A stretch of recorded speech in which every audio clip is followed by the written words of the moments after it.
dan membuat orang yang dengerin juga oh gitu, oh gitu. Jadi ada oh momennya, oh gitu toh gitu ya. Dan yang ketiga adalah bagian roti lagi. Kalau di burger penutupnya roti. Dan ini adalah penutup pada saat kita menyampaikan presentasi. Nah, 3 komponen ini ada pembuka, roti atas, kemudian bagian isi dan penutup ditambah lagi misalnya saus, sayur itu sebagai elemen-elemen penyempurna itu harus diracik, harus diramu, harus dimasak sebaik mungkin ketika kita mempersiapkan materi presentasi gitu. Kita tahu pembuka kita apa, kita tahu materi kita apa, kita tahu nanti penutupnya seperti apa. Dan kita tahu pada saat presentasi kita harus pakai suara yang jelas, kita harus tatap mata walaupun online gini kita harus menghadap ke kamera sesekali gitu ya.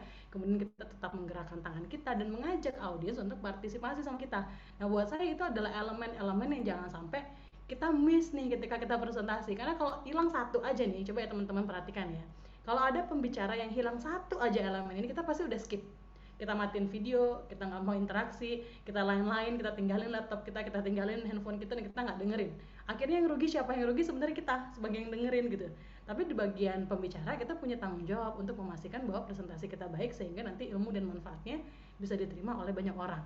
Kenapa sih seperti itu? Kayak tadi saya bilang, karena ternyata kalau kita tidak baik-baik meracik, orang bakal bosen, orang bakal tidur, orang bakal capek, dan orang bakal nggak respect sama kita. Itu kenapa burger tadi harus benar-benar kita racik sebelum kita presentasi.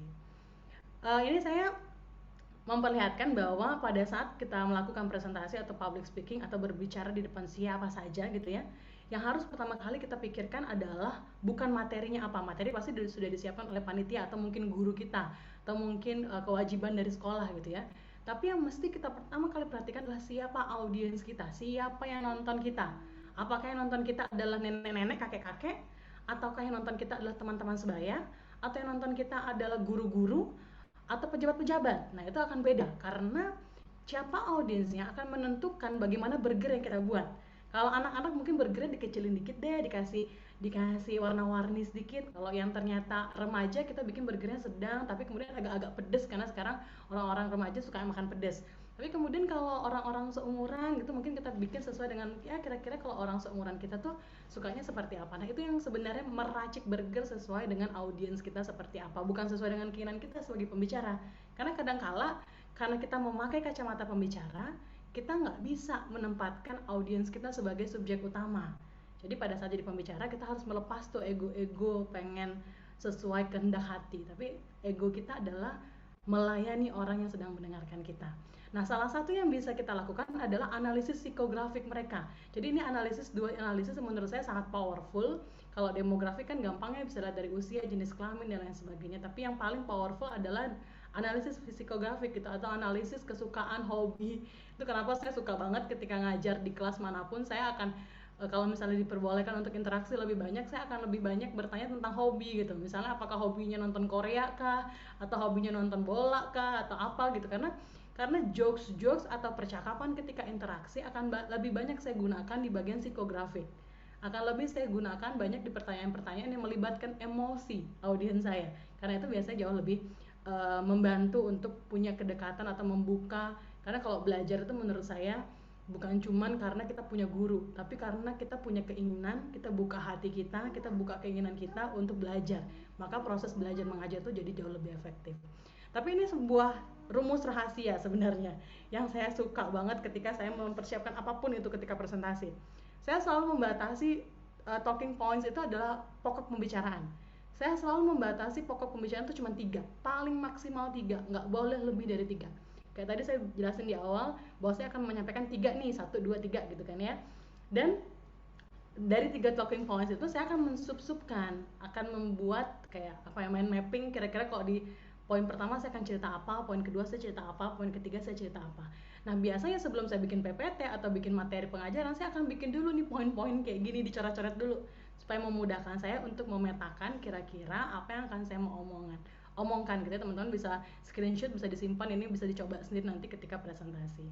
Tapi proses ini saya rasa proses belajar sembari berjalan, sembari dicoba, kemudian sembari diperbaiki nanti. Saran saya jangan lebih dari 3 poin, karena ada penelitian yang bilang otak manusia nggak akan pernah bisa nginget terlalu banyak hal. Jadi kalau 3 poin tadi terus diulang-ulang, terus dimaksimalkan, saya rasa sih setidaknya 50% dari apa yang kita ajarkan tuh akan nyangkut di pikiran siapapun yang mendengar gitu ya. Poin yang kedua, bagaimana menggunakan bahasa yang baik saat belajar online. Ini biasanya ke siswa-siswa nih suka banget nih bikin gemes gitu ya. Gemesnya kenapa? Karena pakai bahasa yang kadang-kadang gurunya tuh nggak paham. Gurunya nggak paham, mereka pakai kode-kode rahasia. Padahal sebenarnya mereka sedang menggunakan bahasa-bahasa prokem. Bahasa-bahasa prokem itu adalah bahasa gaul yang kemudian diadaptasi melalui lintas generasi karena ada perubahan teknologi dan juga ilmu pengetahuan. Bahasa-bahasanya tuh yang sering kita dengar nih, saya nggak tahu di Sumatera apakah juga anak-anaknya seperti ini, tapi saya rasa ketika sudah main internet atau sosial media pasti sudah sering pakai gini, bahasa kuy gitu. Biasanya guru nggak tahu kuy itu apa ya, kuy itu apa, jadi kuy itu artinya yuk atau ajakan gitu ya. Kalau baper kita semua tahu, komuk misalnya gitu kalau di Jakarta tuh di Jakarta lah, saya sering mahasiswa saya tuh ngomongnya komuk komuk komuk lu gitu. Ternyata komuk itu adalah kondisi muka, saya juga baru tahu gitu ya. Terus bucin kita tahu semua itu artinya apa. Terus pap, ini saya pernah nih, saya dimintain pap sama adik saya yang paling kecil, saya nggak paham nih apa pap ya, sampai saya tanya ke mahasiswa saya, pap itu apa adik saya salah tulis gitu ya, karena kalau a diubah jadi u kan kita paham ya itu artinya apa, tapi kalau pap tuh nggak paham. Ternyata pap itu adalah uh, post a picture alias mengirimkan gambar gitu. Dan ini kadang-kadang sering banget ditulis oleh mahasiswa saya, bahkan anak-anak yang lebih muda, untuk menyampaikan bahwa mereka pengen dikirimkan gambar gitu. Tapi mengenai penggunaan bahasa gitu ya ketika belajar online, saya rasa ilustrasi yang paling tepat adalah seperti rem dan gas gitu. Kita harus tahu kapan kita menggunakan bahasa prokem tadi, kapan kita nggak menggunakan bahasa prokem tadi.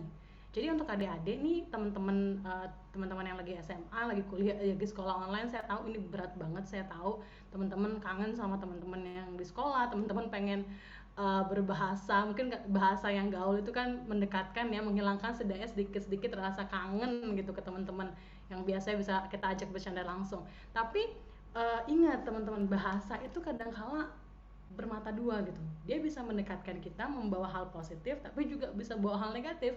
Kalau salah kita pakai bahasa, terutama di sekolah online atau belajar online, bisa jadi gurunya marah, bisa jadi juga itu mempengaruhi orang lain ketika lagi belajar gitu. Karena kalau belajar online menurut saya kendala utamanya adalah kita harus betul-betul fokus hanya pada layar. Kalau sedikit aja kita terdistract, itu biasanya orang akan kehilangan konsentrasinya. Jadi tolong perhatikan bahasa supaya tidak mengganggu orang lain dan tidak mengganggu konsentrasi gitu ya. Dan yang ketiga adalah cara menyikapi perilaku siswa saat pembelajaran online, Bapak Ibu. Ini juga yang menurut saya mohon maaf sebentar.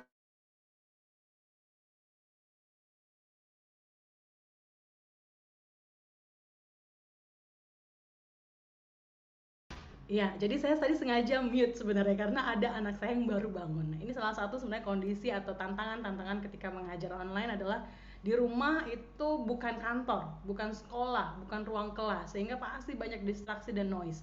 Tapi ketika kita tenang menghadapinya, saya rasa semua akan lancar. Terima kasih juga untuk panitia yang mengundang saya untuk unmute tadi ya.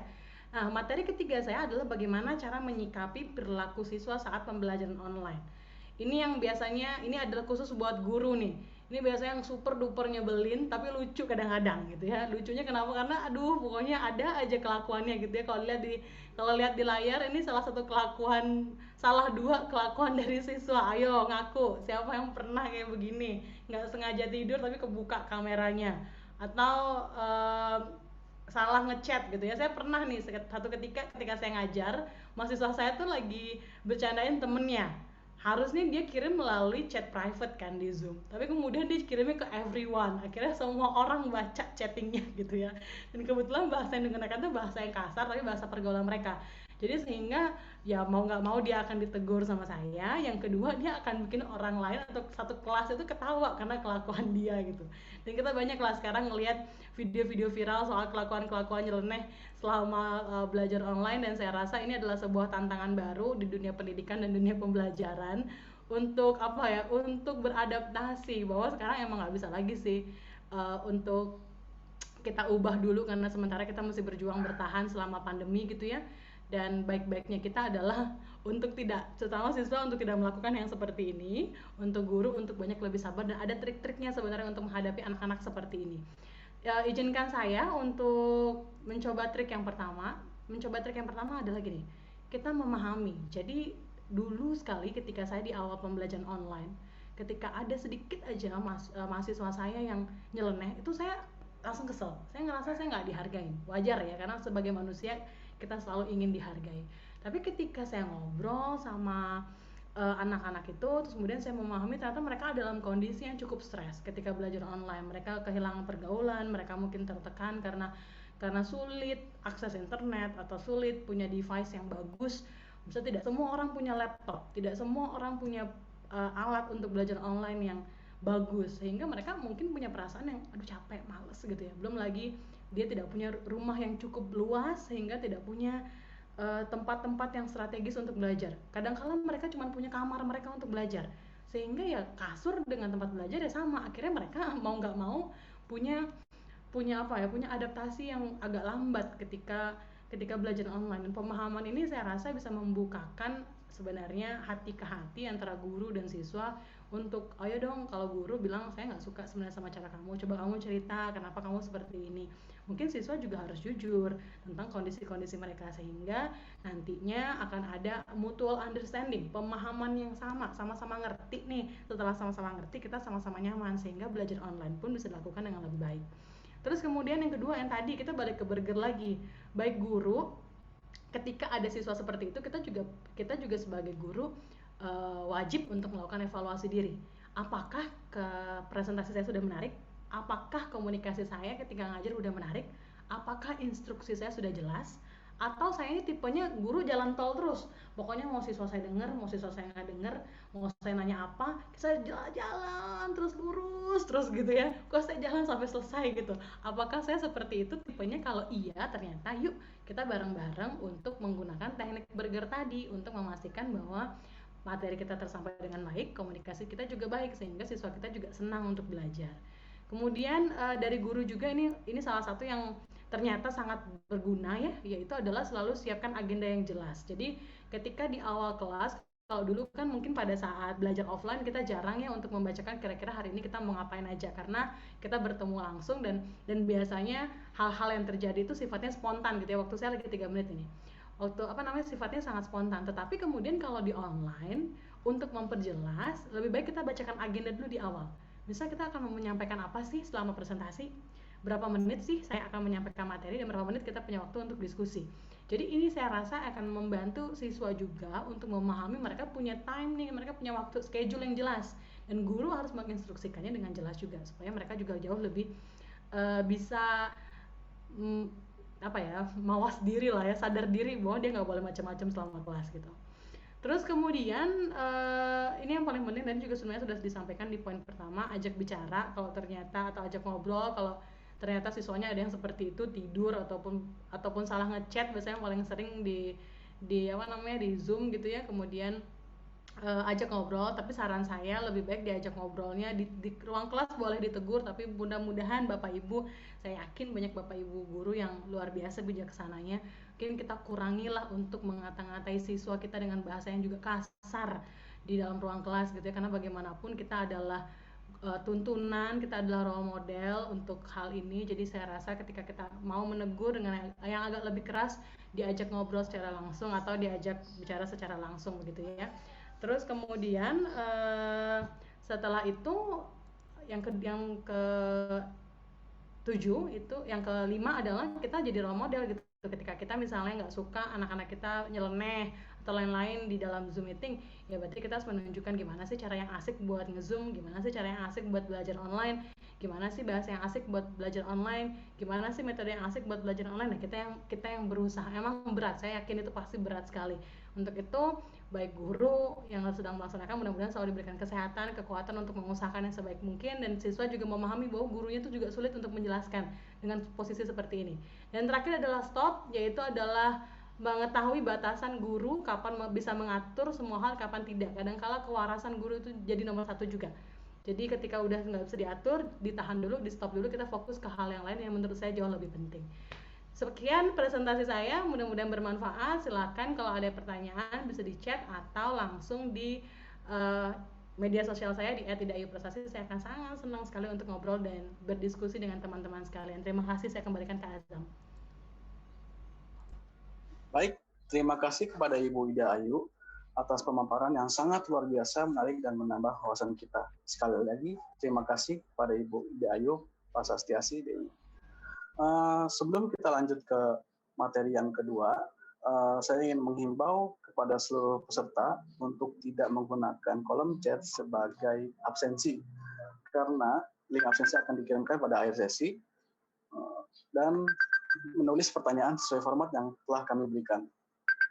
Lanjut saja kita ke narasumber yang kedua, yang berikutnya yang akan disampaikan oleh Ibu Dr. Roro Femi Kusumadewi, MPD, selaku akademisi bidang pendidikan dan praktisi pendidikan ramah anak. Selamat pagi, Ibu.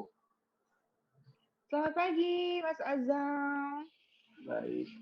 Apa kabarnya Ibu hari ini? Baik, alhamdulillah sehat selalu. Alhamdulillah, semoga selalu dalam keadaan sehat ya, Bu. Amin, amin. Begitu juga untuk Mas Azam dan juga semua peserta yang hadir di webinar kita pagi ini ya. Amin, amin. Baik, apakah Ibu sudah siap untuk memaparkan materinya, Bu? Ya, insya Allah siap. Insya Allah. Oke. Ya, kepada Ibu Femi dipersilakan untuk memaparkan materinya selama 20 menit, dan izinkan saya untuk mengingatkan kepada Ibu di 5 menit di Leones sebelum waktu selesai. Kepada Ibu Roro Femi Kusumadewi dipersilakan. Baik, terima kasih Mas Azam untuk waktunya. Bismillahirrahmanirrahim. Assalamualaikum warahmatullahi wabarakatuh. Bapak, Ibu, Ayah, Bunda yang berbahagia dimanapun Anda berada, terutama di Kabupaten Langkat, semoga dalam keadaan sehat walafiat. Saya ingin menyapa dulu narasumber kita yang lain yang sudah lebih dulu tadi menyampaikan, Ibu Ida Ayu Prasastiasi Dewi, SIKOM EPP yang saya hormati. Ibu luar biasa sekali materinya, ini tadi juga membuat saya menambah informasi dan pengetahuan untuk saya pribadi. Luar biasa, Ibu. Yang kedua, Pak Gokman Sianturi, SPD MSI. Yang saya hormati juga Bapak Gelora Mulia Lubis, SPD MSI, narasumber kita yang lain yang sudah hadir. Dan juga Mbak Caca Anissa, Key Opinion Leader kita. Bapak Ibu di Kabupaten Langkat, saya ingin menyapa dulu dengan sapaan khas Langkat ya. Horas Mejuah-juah. Ahoy, Langkat bersatu sekata berpadu berjaya. Semoga kita sehat semua ya Bapak Ibu semua di Kabupaten Langkat. Baik, izin saya share screen terlebih dulu materinya. Bapak Ibu, apakah sudah terlihat? Ya. Baik, pagi ini saya diberikan mandat untuk menyampaikan materi internet sehat dan aman saat belajar online bersama saya RR Femi Kusumadewi, dan saya adalah seorang praktisi pendidikan ramah anak yang selalu akrab dengan orang tua wali murid ya, dan juga saya biasa menyapa audiens saya dengan Bapak Ibu Ayah Bunda Mama Papa. Jadi supaya lebih akrab begitu. Saya juga sebagai seorang dosen di salah satu perguruan tinggi swasta di Jakarta. Baik, kita mulai saja materinya sebelum kita masuk ke bagaimana kita menghadapi belajar online di rumah ya. Ini ada survei dulu dari PGRI ya, Persatuan Guru Republik Indonesia, yang mana kegiatan belajar mengajar di sekolah telah lama terganggu akibat pandemi COVID-19.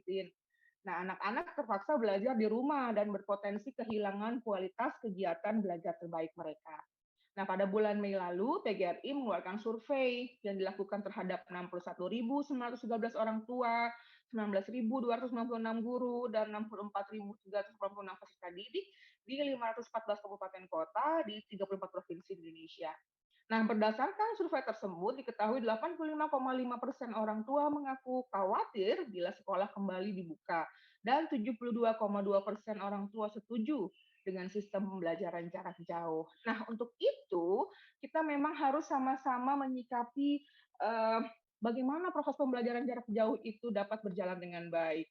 Nah, untuk merespon situasi pembelajaran di masa pandemi ini, saya mengutip dari apa yang disampaikan oleh Mas Menteri Nadiem Makarim ya, bahwasanya beliau mengatakan indoktrinasi positif yang akan merubah paradigma total para guru. Ya, sebelumnya guru mengira tugasnya adalah menjalankan kurikulum, mengikuti peraturan, dan sebagai administrator pendidikan. Ya, namun lebih dari itu, padahal tugas guru adalah memerdekakan potensi dari anak-anak di sekolah.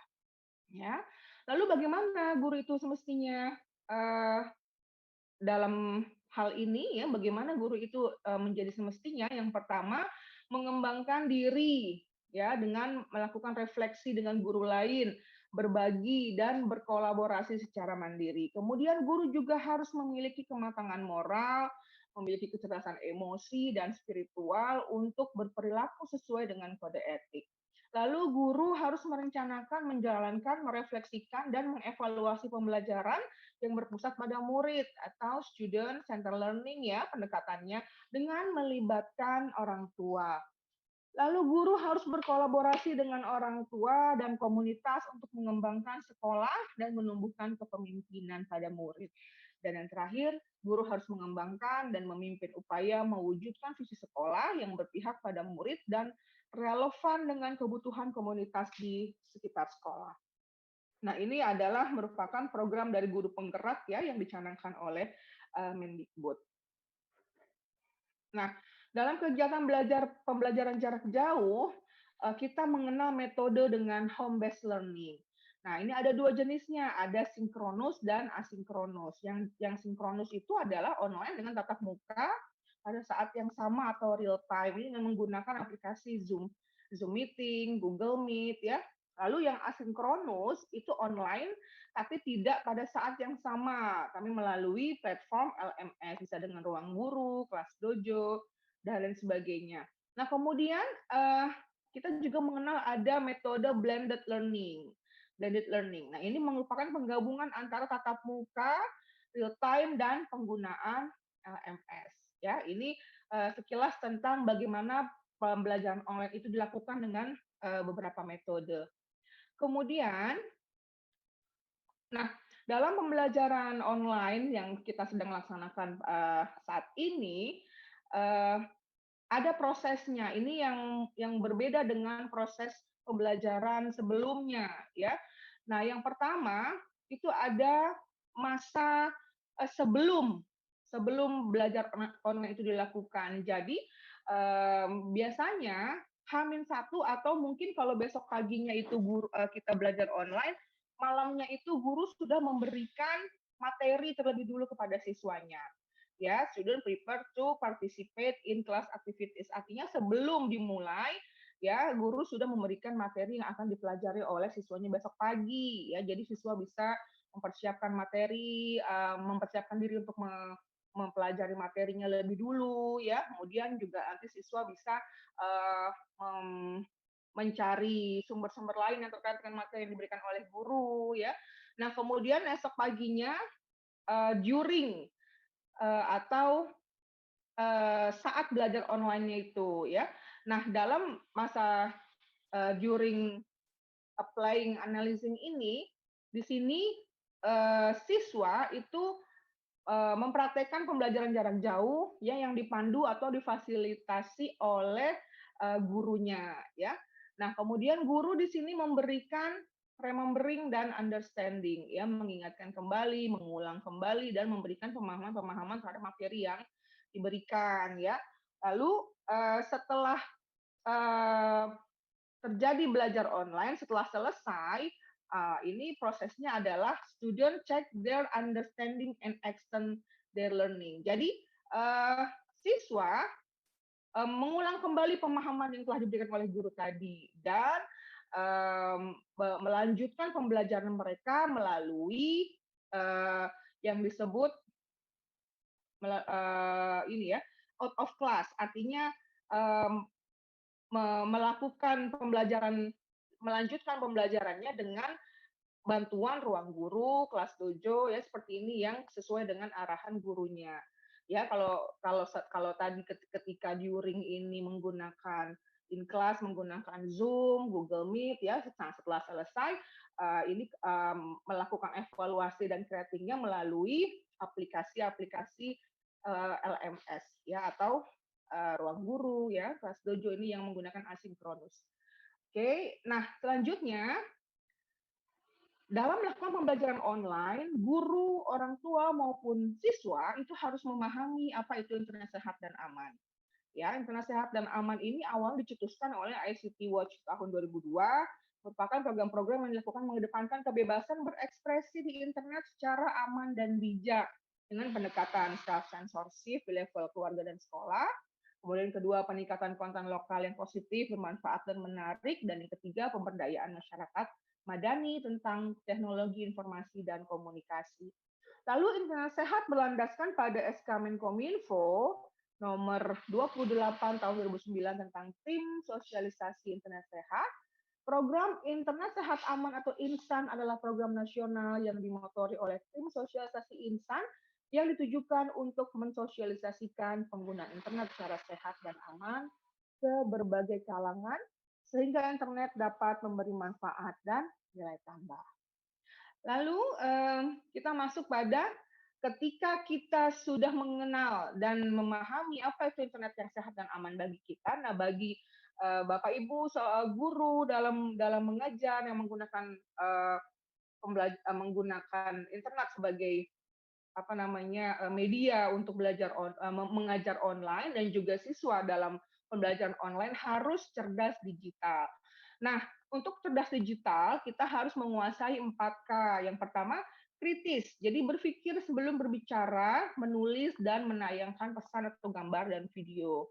Kemudian yang kedua, keamanan. Nah, kita harus bertanggung jawab dengan menghormati privasi, reputasi, dan etika. Tadi sudah dijelaskan ya dengan sangat baik oleh Ibu Sasti. Nah, lalu yang ketiganya, kolaborasi, bekerja sama dan saling menjaga untuk mencapai tujuan ya. Untuk cerdas digital memerlukan K1 lagi, yaitu kreativitas. Nah, belajar serta berbagi minat dan keahlian. Jadi ketika kita belajar online, kita membutuhkan bantuan-bantuan aplikasi yang sesuai dengan apa yang kita butuhkan. Nah, kita harus pandai-pandai ya memadupadankan aplikasi yang memang cocok dan sesuai dengan apa yang kita butuhkan ya, dan disitulah kita bisa melakukan banyak kreativitas. Kemudian dalam belajar online tentunya kita harus pandai-pandai memanfaatkan informasi yang kita dapat dari internet. Nah, ketika kita mendapatkan informasi dari internet, ya sebelum kita mengambilnya, kita harus mempunyai konsep think, T-H-I-N-K. T-nya adalah is it true? Apakah ini benar? Ya, jadi kalau untuk mengecek dulu kebenaran dari informasi yang kita dapatkan, apakah ini hoax ya, ataukah ini memang benar ya? Jangan sampai kita tidak tahu ini benar atau tidak, tapi sudah kita share. Nah, ini harus difahami. Kemudian haknya, is it helpful? Apakah ini membantu? Nah, tadi setelah saya katakan, ketika kita belajar online, khususnya para siswa, ya ketika mencari atau memanfaatkan informasi dari internet, haruslah yang memang kita butuhkan untuk membantu tugas-tugas kita di sekolah atau tugas-tugas kita dalam belajar. Ya, kalau membuka atau mengaplikasikan atau mencari informasi dari internet yang sekiranya tidak ada hubungannya dengan tugas yang akan kita selesaikan, itu lebih baik tidak usah diakses atau tidak usah dibuka ya. Nah, kemudian yang I-nya, is it inspiring? Apakah ini menginspirasi? Memberikan nilai positifkah untuk pola pikir kita? Ya, dapat memberikan ide-ide kah untuk pekerjaan kita atau tugas-tugas kita? Nah, ini silahkan digunakan atau diambil informasi. Tapi jika tidak menginspirasi atau malah membuat kita berpikir negatif, ya lebih baik ditinggalkan. Kemudian, apakah ini perlu? Is it necessary? Nah, itu tadi, sesuaikan dengan kepentingan kita dalam mengerjakan tugas dan membantu kita dalam menyelesaikan pembelajaran online kita, ya, dalam membantu belajar online kita. Kalau tidak perlu, tidak usah dibuka, lalu tidak usah diambil, ya. Kemudian yang terakhir, apakah ini baik untuk kita? Is it kind? Nah, baikkah untuk diri kita sendiri? menambah kita berpikir positif atau malah menambah kita berpikir negatif. Nah, yang baik kita ambil. Baik untuk diri kita, untuk keluarga kah, untuk orang lain kah? Nah, apakah ini malah justru menjerumuskan kita pada hal-hal yang negatif? Misalkan malah menjerumuskan kita ke undang-undang ITE ketika kita ambil, kita share, malah kita menambah kontribusi untuk menyebarkan berita hoax. Nah, ini harus dipertimbangkan. Ya. Oke, lalu tips internet sehat dan aman bagi Anda sebagai atau adik-adik, anak-anakku sebagai siswa dalam belajar online. Yang pertama, jangan memberikan informasi pribadi ya di media sosial atau di internet. Jangan membagikan foto ke orang yang tidak kita kenal ya, karena foto kita bisa disalahgunakan oleh orang yang tidak bertanggung jawab ya. Saya punya banyak sekali pengalaman dengan bagaimana foto-foto ini, foto-foto kita ya, itu bisa dipakai oleh orang yang tidak bertanggung jawab. Ya, contohnya seperti yang baru saja saya alami kemarin, tiba-tiba ada yang WA saya dengan memasang foto, dan kebetulan saya kenal dengan foto itu, ada teman saya memang. Katanya ibu ini memiliki hutang sekian dan menjaminkan Anda sebagai penjaminnya, katanya begitu ya. Nah, itu kan berarti dia mengambil foto teman saya ini untuk kepentingan dia yang negatif, begitu kan. Nah, saya cross check dulu ke teman saya, ternyata itu tidak benar. Nah, ini kan jadi merusak nama baik orang lain. Nah, ya hati-hati. Jadi contoh, tidak membagikan foto ke orang yang tidak kita kenal, atau ya tidak memasang foto kita yang sangat pribadi di media sosial. Apalagi foto dengan menggunakan KTP ya itu. Nah, kemudian simpan passwordmu, kemudian hindari mengunduh tanpa izin. Nah, ini untuk teman-teman, adik-adik yang belajar online, ketika kita mengambil karya orang lain atau mengutip tulisan orang lain, harus menuliskan referensinya supaya apa? Menghindari plagiarisme, ya. Kemudian ceritakan pengalaman pada orang dewasa di sekitarmu. Ini membutuhkan kedekatan anak dengan orang tua, ya. Orang tua harus senantiasa melakukan pendekatan seperti bersahabat dengan anaknya, supaya apa?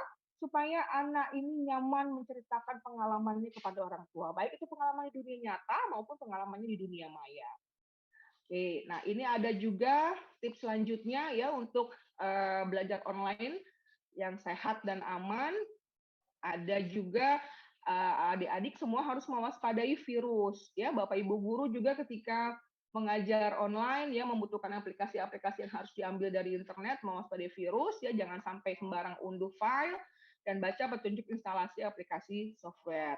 Kemudian batasi informasi tadi ya yang bersifat pribadi, data keluarga, alamat. Nah, kemudian tidak merugikan, pastikan foto video yang diposting tidak akan merugikan diri sendiri atau orang lain. Kemudian tidak merespon atau jangan merespon email dari pengirim yang tidak dikenal, dan jangan membuka link yang diberikannya. Segala sesuatu yang bersifat pribadi lebih baik tidak dipublikasikan ke halaman yang bisa diakses umum.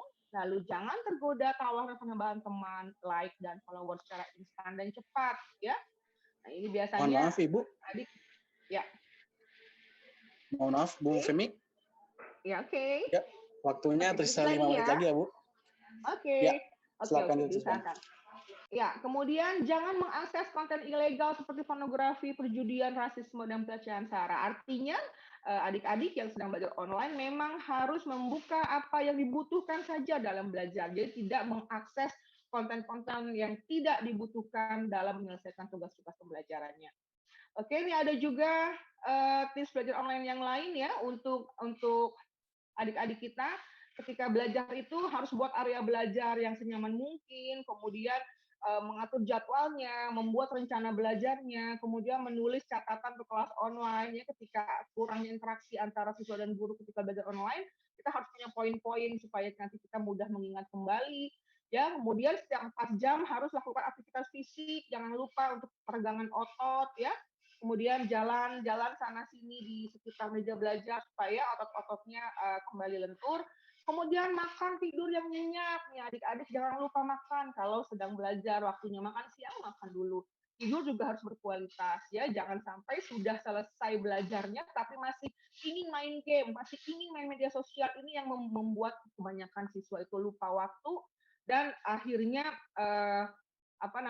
lebih asik main gamenya, lebih asik main media sosialnya ketimbang belajarnya, padahal belajar selesai tapi bisa berjam-jam lagi lebih dari waktu belajar online-nya karena mengakses hal-hal lain ya, jadi lupa tidur ya. Nah, tidur tidak berkualitas, akhirnya besok males lagi untuk sekolah. Ya, kemudian hindari multitasking, jangan lakukan tugas secara bersamaan di waktu yang sama. Harus ada konsep FIFO, first in, first out, ya. Mana dulu masuk, itu dulu yang kita kerjakan. Kemudian luangkan waktu sosial. Nah, jangan lupa tetap di rumah setelah belajar selesai, tutup laptopnya, ya, bantu mama, papa di rumah, bantu mengasuh adik, meluangkan waktu untuk melakukan hobi di rumah, seperti misalkan berkebun, atau menyanyi, ya, dan lain halnya yang bisa dilakukan bersama dengan keluarga di rumah. Oke, lalu dalam belajar online harus juga sering update update software, meningkatkan keamanan perangkat nih maksudnya, kemudian menikmati fitur terbaru, meningkatkan kecepatan dan mempercantik tampilan antarmuka sistem ya. Nah, ini yang harus diperhatikan juga supaya softwarenya aman ya dan bisa dipakai untuk belajar online dengan baik. Lalu untuk orang tua yang merasa khawatir kalau anaknya mengakses hal-hal negatif ya ketika sedang belajar online, nah ini gunakan 3 aplikasi keamanan digital yang bisa dilakukan oleh orang tua. Yang pertama Google Family Link ya, Kids Place, lalu ada Norton Online Family. Ini semuanya aplikasi yang bisa dipakai untuk dengan tujuan yang sama ya, yaitu mengatur batas waktu penggunaan aplikasi, memblokir halaman yang tidak diinginkan ya. Kemudian juga bisa menghindari kejadian cyberbullying atau jenis kejahatan cyber yang lain. Ini banyak sekali ya fitur-fitur namanya parental control untuk orang tua kepada anak yang bisa dipasang di gadget anak. Nah, ini tips untuk orang tua mengatur akses internet anak ya, tadi menggunakan parental control, kemudian mengatur jadwal akses internetnya, lalu batasi akses ke situs atau konten tertentu yang membahayakan, dan yang terakhir, hadirkan akses internet yang ramah anak, aman, dan dapat mengedukasi. Artinya, HP atau gadget yang kita berikan ke anak untuk belajar online adalah HP atau gadget yang sudah kita berikan dulu aplikasi-aplikasi tertentu yang memang sesuai dan dibutuhkan oleh mereka. Jadi kita yang menginstalkan ya, yang ramah anak, yang aman dan yang mengedukasi. Ya, terakhir ini kesimpulannya atau hal yang harus diperhatikan. Yang pertama adalah literasi digital, sosialisasi internet sehat dan aman harus melibatkan berbagai pihak, yaitu orang tua, guru, dan siswa. Kemudian kerjasama antara pihak sekolah dan orang tua pembelajar harus menjadi prioritas kegiatan. Lalu yang ketiga, orang tua pembelajar seharusnya memiliki peran lebih aktif dengan komunikasi dan pendekatan-pendekatan yang sesuai dengan anak di rumah. Ya, jadi komunikasi dengan pendekatan yang bersahabat, kemudian komunikasi yang mengedepankan minat bakat anak, ya, dan lain pola asuh lagi yang lain yang bisa diterapkan kepada anak di rumah. Ya, yang terakhir, pengajar perlu aktif membimbing penggunaan gawai yang baik bagi anak, terutama mempersiapkan berbagai bahan ajar yang terintegrasi dengan teknologi gawai. Nah, ini perlu komunikasi antara orang tua dan guru dalam pembelajaran online, mana aplikasi yang memang harus yang memang sesuai atau memang khusus dipersiapkan untuk anak itu orang tua harus sering-sering melakukan komunikasi dengan gurunya ya supaya ada kesamaan persepsi mengajar dengan mendampingi anak di rumah ketika belajar online.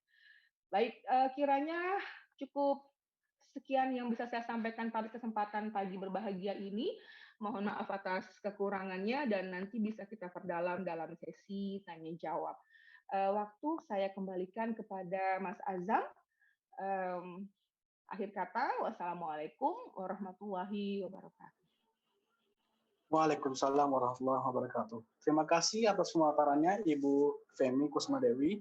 Sangat insightful sekali ya. Sekali lagi terima kasih kepada Ibu Femi. Nah, sudah 2 narasumber nih yang memaparkan materinya.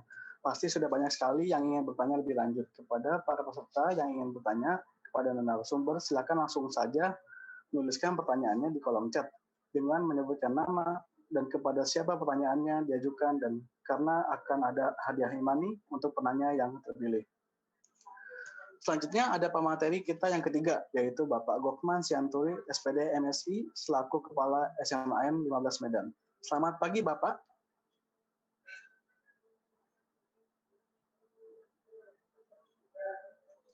Mohon maaf Bapak, mic-nya bisa dinyalain. Ya, selamat pagi Pak Ajam dan selamat pagi untuk kita semua. Apa kabarnya Pak hari ini? Sehat Pak Ajam? Siap. Apakah sudah siap untuk memaparkan materinya, Bapak? Ya, terima kasih. Kita siap. Oke. Baik, Bapak dipersilakan untuk memaparkan materinya selama 20 menit, dan izinkan saya untuk mengingatkan kepada Bapak di 5 menit sebelum waktu selesai. Kepada Bapak Gokman, dipersilakan. Terima kasih Pak Ajam, dan salam hormat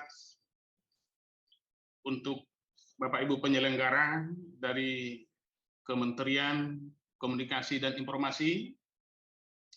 Salam hormat juga, salam sehat Bapak Ibu narasumber, Ibu Ida Ayu Parasasti, Ibu Femi Kusuma, luar biasa, ya, sangat inspiratif semua materinya. Kemudian nantinya Bapak Gelora Bugis, saya Gokman Sianturi, Kepala SMA Negeri 15 Medan, selama 25 tahun seorang praktisi pendidikan, mengajar di SMA, yang sebelumnya saya guru SMA Negeri 7 Medan. Dan salam hormat dan selamat pagi kepada Bapak Ibu peserta webinar nasional, dan salam kasih sayang saya untuk seluruh peserta didik yang mengikuti webinar nasional ini. Salam literasi digital. Bapak Ibu sekalian dan siswa yang kami sayangi, saya juga berterima kasih atas kesempatan ini, secara khusus kepada guru saya, seorang guru penggerak, seorang guru penulis dan kreator, Bapak Sofianto SPD MSI, seorang guru juga di SMA Negeri 15. Beliau ini mendorong dan meminta saya untuk dapat terlibat langsung sebagai narasumber di dalam pelaksanaan webinar nasional ini, literasi digital. Terima kasih untuk semuanya. Semoga apa nanti yang saya sampaikan dapat bermanfaat untuk kita semua, secara khusus kepada peserta didik kami. Dalam kesempatan ini, materi yang disampaikan kepada kami adalah PJJ, pembelajaran jarak jauh dalam pandemi COVID-19. Izin, saya akan share screen materi yang akan saya sampaikan.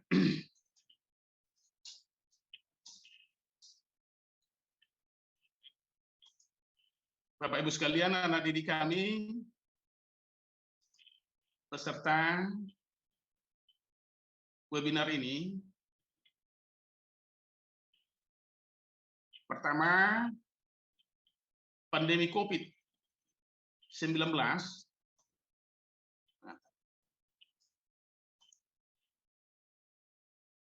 membuat pelajar di Indonesia harus mengikuti pembelajaran dari rumah sebagai alternatif. Sekolah ditutup kisaran April 2020 sampai sekarang.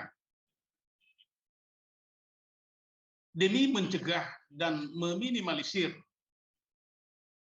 penyebaran virus corona di antara pelajar.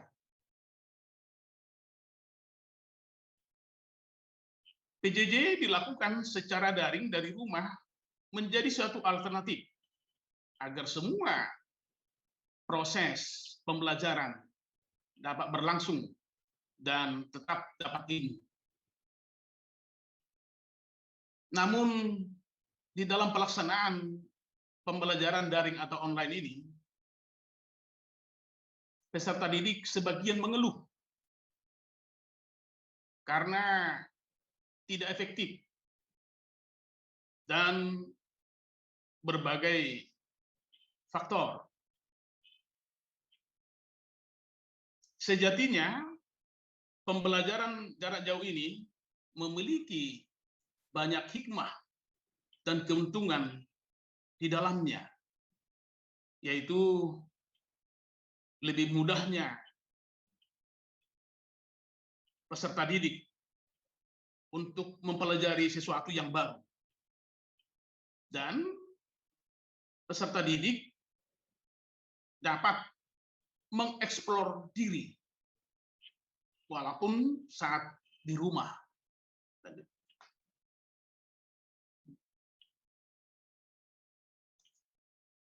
Selanjutnya, pembelajaran jarak jauh, Undang-Undang Nomor 20 Tahun 2013, Pasal 1 Ayat 15 menyatakan pendidikan jarak jauh adalah pendidikan yang peserta pendidiknya terpisah dari pendidik dan pembelajarannya menggunakan berbagai sumber belajar melalui teknologi komunikasi informasi dan media lain. Ada beberapa karakteristik pendidikan pembelajaran jarak jauh yang disampaikan oleh Kagan. Yang pertama, adanya keterpisahan antara si pelajar dengan si pendidik. Yang kedua, adanya keterpisahan antara seorang peserta didik dengan peserta didik lainnya. Selanjutnya, ada suatu institusi yang menyelenggarakan program pendidikan itu sendiri. Kemudian, statistik berikutnya, pemanfaatan sarana komunikasi. Selanjutnya, penyediaan sarana komunikasi sehingga peserta dapat berdialog dan mengelola manfaatnya. Dalam kenyataannya, pembelajaran jarak jauh atau pembelajaran daring sering kita temukan kendala. Yang pertama, kendala yang ditemukan dan mungkin dirasakan peserta didik baru, peserta didik sekalian. Yang pertama, masalah metode. Metode pembelajaran jarak jauh ini tidak fleksibel. Artinya hanya mengandalkan secara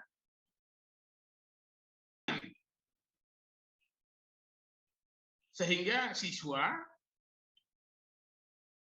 tidak dapat merasakan pengalaman praktik. Apalagi misalnya pembelajaran eksak, di mana teorinya itu harus didukung dengan pengalaman praktik. Demikian juga siswa SMK harus praktik. Di situ kendalanya metodenya. Jadi metodenya itu yang tidak fleksibel, hanya mengandalkan online atau daring.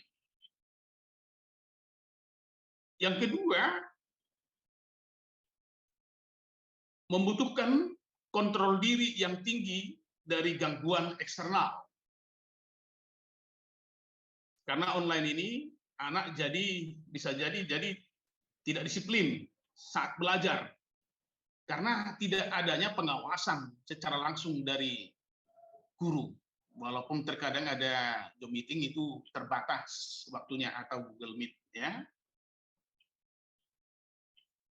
Atau kendala berikutnya pada saat si siswa belajar, kadang disuruh oleh orang tuanya membantu orang tua jualan dan lain-lain. Selanjutnya, kendala berikutnya, sumber daya yang tidak siap. Harus diakui pada awalnya dan sampai sekarang barangkali masih ada tenaga-tenaga pengajar, guru-guru kita yang memiliki keterbatasan dalam memahami digital ini. Demikian juga siswa. Itu beberapa kendala. Selanjutnya, kita melihat bahwa pembelajaran jarak jauh ini memiliki dampak.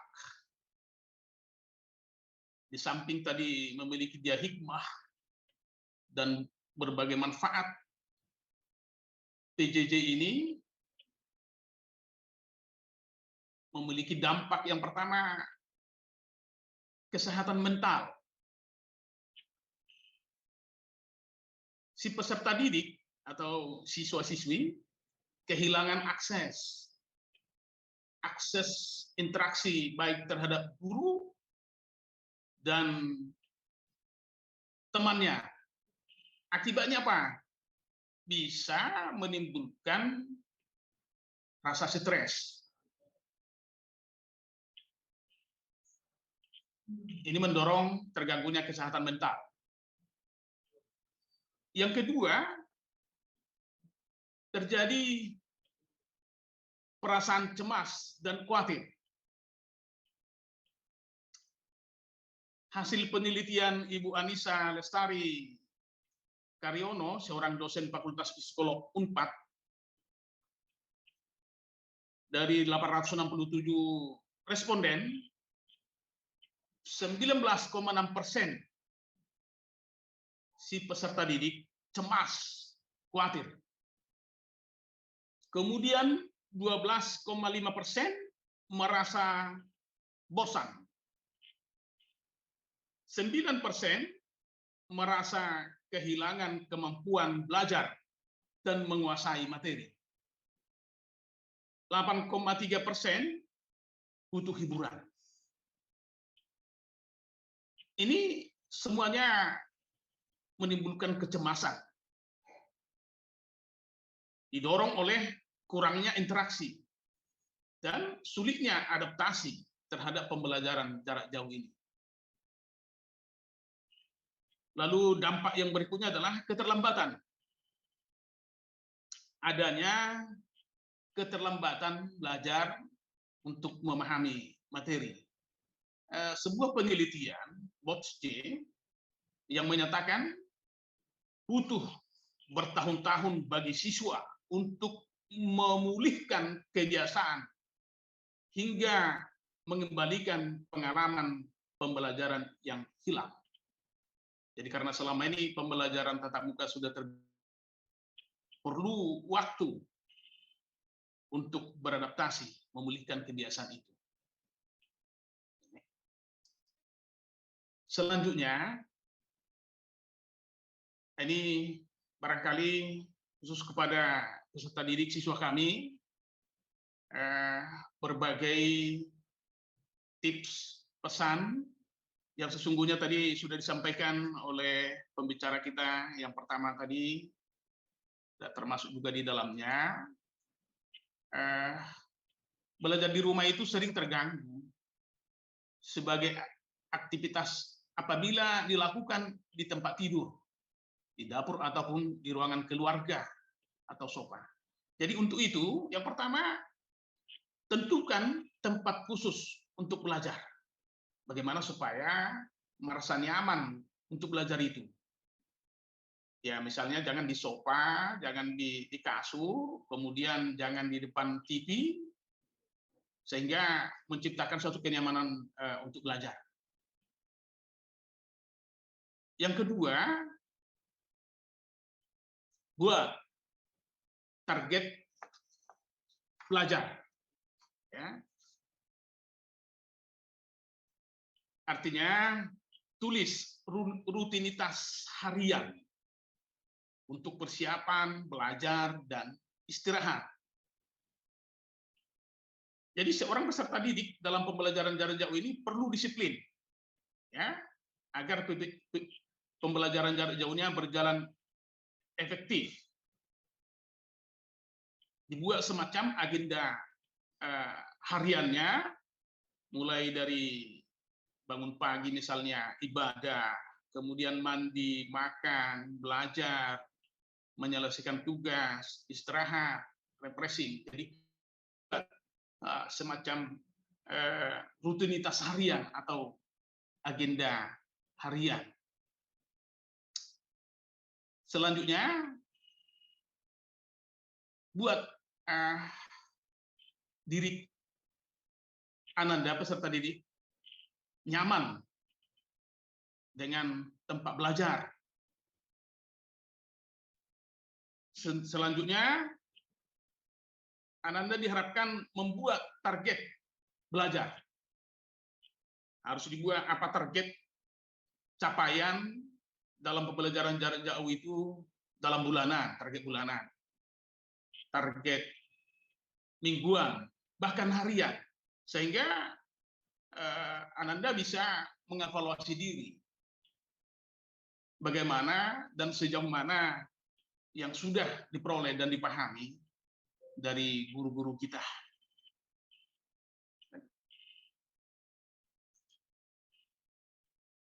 Dan dalam pembelajaran jarak jauh ini,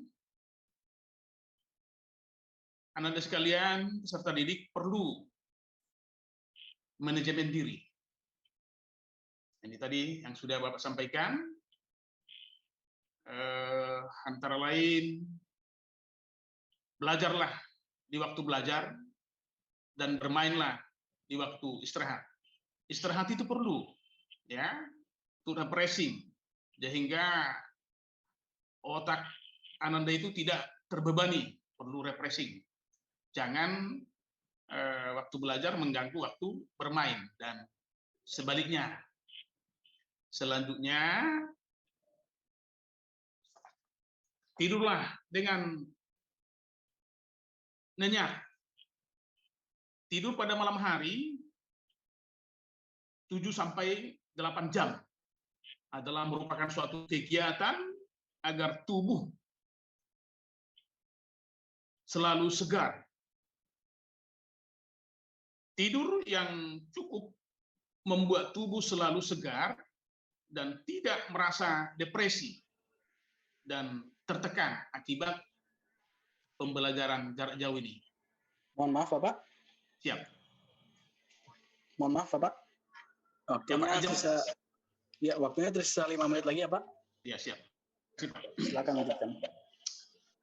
Selanjutnya, jangan lupa kita untuk tetap berolahraga. Ya. Jangan lupa olahraga. Olahraga wajib agar tubuh kita tetap fit dan segar. Dengan olahraga ini kita terhindar dari depresi. Kemudian di dalam tubuh yang sehat terdapat jiwa yang sehat. Selanjutnya, dalam manajemen diri ini, Ananda peserta didik perlu menghindari multitasking. Multitasking ini secara harfiah bisa kita katakan tugas ganda. Multitasking ini adalah istilah teknologi informasi yang mengacu kepada sebuah metode di mana banyak pekerjaan. Boleh dikatakan multitasking ini adalah merupakan suatu keterampilan dalam mengerjakan beberapa aktivitas atau pekerjaan sekaligus dalam waktu yang bersamaan. Namun demikian ini perlu kita hindarkan, multitasking ini. Kenapa? Karena bisa memicu stres. Multitaskingnya bisa memicu stres, meningkatkan tekanan darah, bisa mengganggu daya ingat, dan menurunkan kreativitas. Seperti apa itu contohnya misalnya multitasking itu? Misalnya belajar sambil makan, hindari. Kemudian belajar sambil nonton TV, berjalan sambil membalas pesan, itu yang harus dihindari dari ketika melakukan pembelajaran jarak jauh atau belajar online. Selanjutnya, sebaiknya kita berinteraksi dengan teman dan juga keluarga dalam menghindari dan menghilangkan stres. Silahkan Ananda untuk berinteraksi dengan teman, misalnya dengan teman sekelas, dengan keluarga. Dengan berinteraksi ini bisa meminta bantuan dalam proses pembelajaran jarak jauh ini. Demikian juga dapat berinteraksi dengan guru-guru kita atau dengan komunitas. Jadi ini diharapkan ini interaksi ini sangat perlu untuk menghilangkan rasa stres dan rasa bosan kita di dalam pembelajaran jarak jauh ini.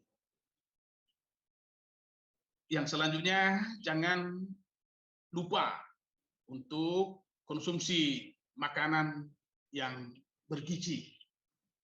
Makanlah secara teratur dan sehat untuk menjaga imun tubuh kita dan terhindar dari corona.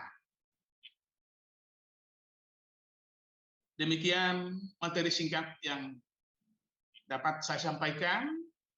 Semoga bermanfaat. Sekali lagi secara khusus kepada anak didik kami, peserta didik, tetap jaga dan laksanakan protokol kesehatan dalam setiap aktivitas, pakai masker, cuci tangan, dan jaga jarak.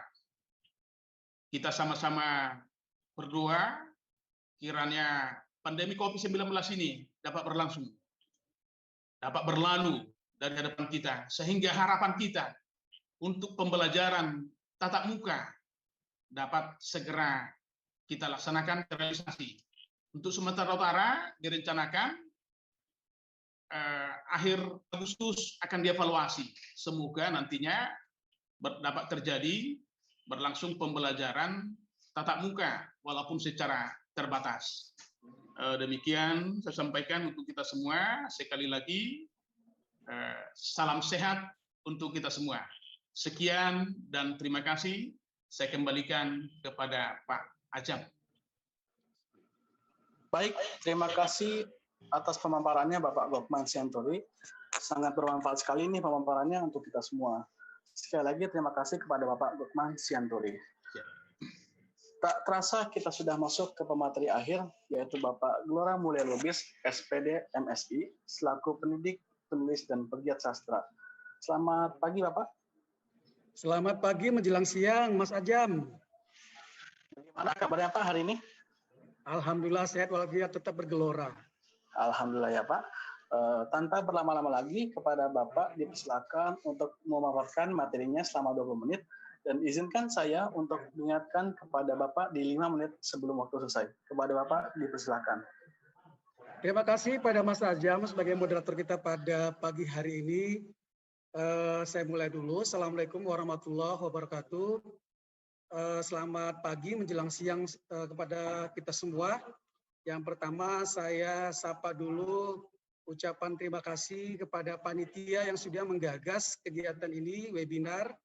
Ya, itu menjadi pelajar cerdas dan cakap digital. Luar biasa ini Kabupaten Langkat. Apa kabar Kabupaten Langkat? Ya, ini ada dari Siberkreasi Literasi Digital Langkat, dan juga tidak kalah apresiasi kita kepada Kominfo yang terus secara maraton menggagas atau menyelenggarakan kegiatan webinar ini ya. Horas Nejua-jua Yahoo Ahoy ya, ini salam kita untuk di Sumatera Utara ya. Pertama tadi sudah saya dengarkan luar biasa pemaparan dari Ibu Ida Ayu Prasastiasi Dewi yang tadi sudah banyak bahas tentang bahasa dan konten. Kemudian Ibu Dr. Roro Pemi Kesumadewi yang tadi sudah banyak bahas tentang internet sehat, bagaimana tersehat. Kemudian tadi terakhir pemateri kita, narasumber kita yaitu Bapak Gokman Sianturi SPD MSI, Kepala SMA 15 Medan. Ya baik, ini giliran semuanya sudah diborong nih. Saya lebih fokus nanti ke karya aja lah ya, ke karya ya. Bapak Ibu, dan tidak kalah yang sangat apresiasi, saya salut dan bangga kepada Bapak Ibu guru yang mungkin bergabung di webinar ini dan juga anak-anak kami pelajar ya yang ada di Sumatera Utara. Jadi tidak hanya di Langkat seperti jadi, banyak juga saya perhatikan ada dari Medan, Deli Serdang dan Binjai dan sebagainya. Ini banyak nih yang sudah bergabung ya. Izinkan saya memberikan materi dengan perspektif saya sebagai pendidik ya. Ya, sebagai pendidik ini kita mulai ya. Nah, untuk profil saya ya, saya sudah mengajar di SMK swasta Iskal Deli Tua, tepatnya di Kabupaten Deli Serdang sejak tahun 2003 ya. Dan kalau dihitung saya mengajar sudah dari awal itu 22 tahun lamanya ya. Alhamdulillah. Kemudian alhamdulillah saya dulu pernah menjadi guru berprestasi tingkat nasional mewakili Sumatera Utara di tahun 2013, tahun bersama juga saya menjadi pemenang inovasi pembelajaran tingkat nasional 2013 ya untuk guru inovasi. Kemudian sampai hari ini saya masih alhamdulillah diberikan Tuhan semangat yang bergelora untuk menulis buku motivasi dan juga buku fiksi. Kemudian juga mengisi narasumber workshop sebagai narasumber atau instruktur. Nah, ini pada beberapa buku saya ini juga memacu motivasi kepada anak-anak kami pelajar semua untuk mau menulis ya, mau menulis. Nah, ini saya awali dulu untuk bagaimana menjadi penulis ini anak ya, khususnya pada anak kami peserta didik atau pelajar. Nah, jadi saya dulu dari SMP sudah menulis cerpen. Ya, nulis cerpen, kita kirim-kirim ke majalah, kirim-kirim ke surat kabar ya. Alhamdulillah kemarin sudah sempat kita terus menjadi cerpen di Kota Medan, kemudian juga merambah ke media-media di Jakarta. Tetapi ini diawali dari semangat dari SMP. Jadi kalau hari ini kita sekarang bandingkan, anak-anak kita tidak kalah cerdasnya ya, kamu ini tidak kalah cerdasnya untuk untuk bisa menulis ya, menulis. Kenapa? Karena Bapak perhatikan, saya perhatikan kamu sudah rajin mengupload misalnya ada TikTok, video-video ya, TikTok, kemudian juga konten-konten lain ya, karya-karya lain. Ini luar biasa ini. Hanya saja tinggal mengarahkan. Tapi sebelumnya ini Bapak kasih pantun dulu ya kepada anak kami ya. Oke, sebelum Bapak mau jauh ini membahas tentang bagaimana kita mau berkarya ini. Ya. Jalan sore di tepi kanal. Kira-kira di Langkat ada kanal enggak ya? Ada ya? Oke, kayaknya yang ada di Serdang nih, atau di Medan ya. Oke, saya ulangi. Jalan sore di tepi kanal, minum teh manis ditemani roti serikaya. Jangan mengaku generasi milenial kalau kamu tak punya karya. Oke, ya, jadi harus punya karya. Setelah webinar ini harus mulai berkarya. Kalau sudah berkarya, maka akan lebih meningkatkan karyanya ya. Kemudian juga ada beberapa saya sudah mengisi artikel-artikel di Kementerian Kemdikbud ya, dan pernah menjadi tokoh inspiratif Sumatera Utara. Dan ini ada juga tidak saja hanya di fiksi ya, di fiksi. Kemudian juga saya juga menulis buku mata ajar saya ya, mata pelajaran ya.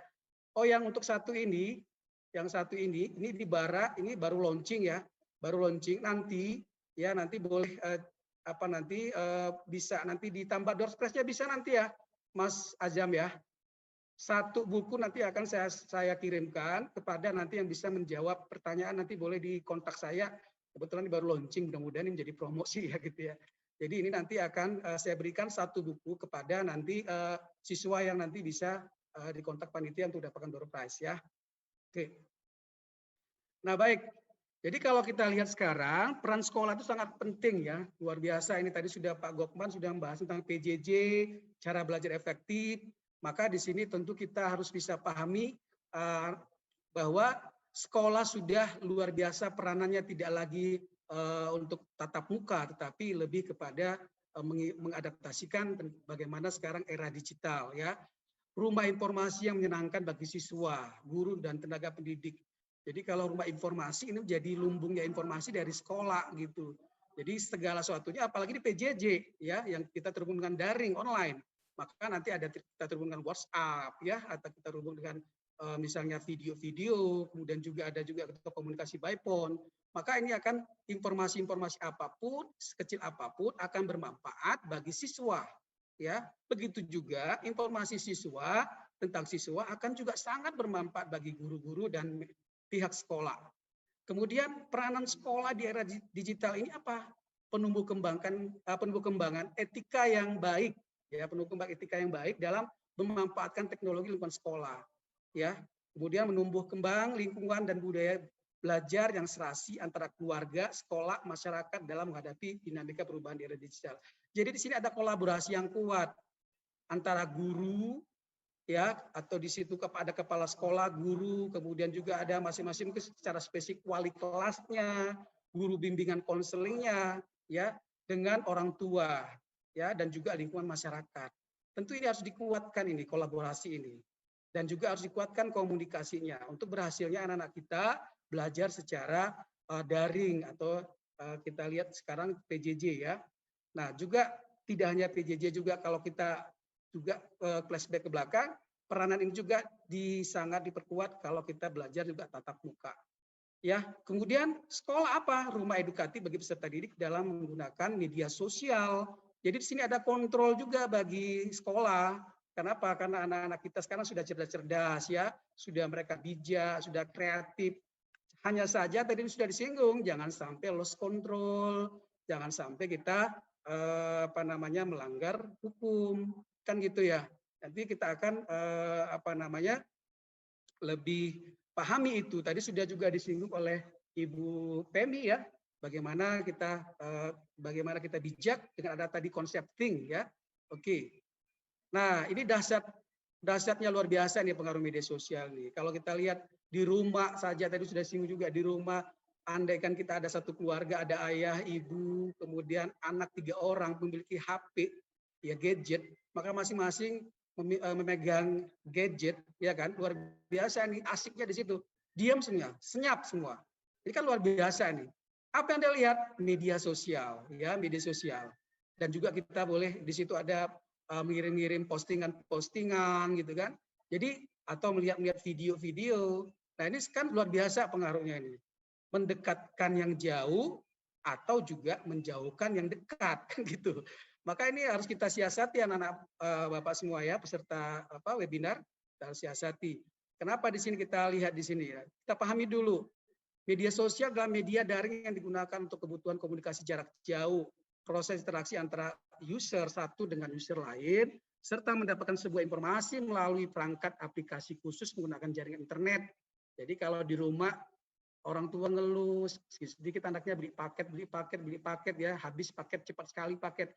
Belajarnya sebentar, tetapi banyaknya apa? Main game. Jadi kalau saya pernah juga adakan satu pengamatan ya, saya lihat malam hari itu misalnya dini hari aja jam 12 gitu ya, jam 1 pagi atau jam 1, kita masih melihat anak-anak kita masih aktif di media, di online ya. Mereka aktif itu, kita bisa lihat ini. Bahkan kita tanya, ini kamu bangunnya berapa, kenapa terlambat pada saat mulai pembelajaran ya secara online? Pada banyak ngantuk, pada banyak terlambat bangun gitu. Kenapa? Kita tanya, wah ternyata tidur mereka sampai jam 1 ya. Bahkan kalau orang tua tidak mengontrol sampai jam 2 dini hari. Ini kan luar biasa ya, kalau tidak kontrol anak-anak kita gitu di media sosial. Kemudian kita pahami juga bahwa ini bahwa media sosial ini merupakan kata bijak kita artikan sebagai selalu menggunakan akal budinya. Jadi di sini ada penggunaan akal budi, ya, pandai, mahir. Nah, kalau disitulah dikatakan cakap tadi, ada kita nanti memegang internet ethics tadi, ya, etika di dalam kita berinternet. Nah, tadi juga sudah disinggung, jadi saya tidak terlalu dalam. Jadi kita di sini harus mengikuti rambu-rambu berinternet, karena itu media sosial tidak hanya kita saja, tapi juga seluruh dunia akan bisa mengakses apapun yang kita posting. Luar biasa ya. Oke, jadi ya, kalau kita lihat dari data ini, ternyata YouTube ini memegang media yang sangat digemari, ya, YouTube, bahkan mengalahkan televisi ini. Ya, televisi sekarang sudah mulai ditinggalkan ini. Sekarang anak-anak sudah lebih cenderung melihat YouTube, ya, melihat media sosialnya. Jadi televisi, anak-anak bermain gadget, bermedia sosial di gadget mereka. TV hidup, nggak tahu apa informasi yang disampaikan oleh TV, ya, penyiar berita dan sebagainya. Mereka ya mengabaikan itu saja, nggak mempedulikan. Lebih asik di melihat YouTube-nya, di Instagram, Facebook dan sebagainya, ya. Nah, ini memang kita lihat trennya seperti itu. Nah, baik. Nah, sekarang kita khususnya anak-anak kami, ya, peserta yang sangat cerdas, ya, maka kita pahami sekarang 6 pilar pelajar Pancasila itu. Ya, tadi sudah singgung bagaimana kita tetap berakhlak mulia, tetap religius, mencintai, kita terus tetap ibadah, ya. Kita ketika sholat, ketika ajan misalnya, ketika waktu untuk mau misalnya kebaktian, kita tinggalkan itu semua, ya. Kita tinggalkan kegiatan kita, lebih kepada kita langsung beribadah gitu, ya.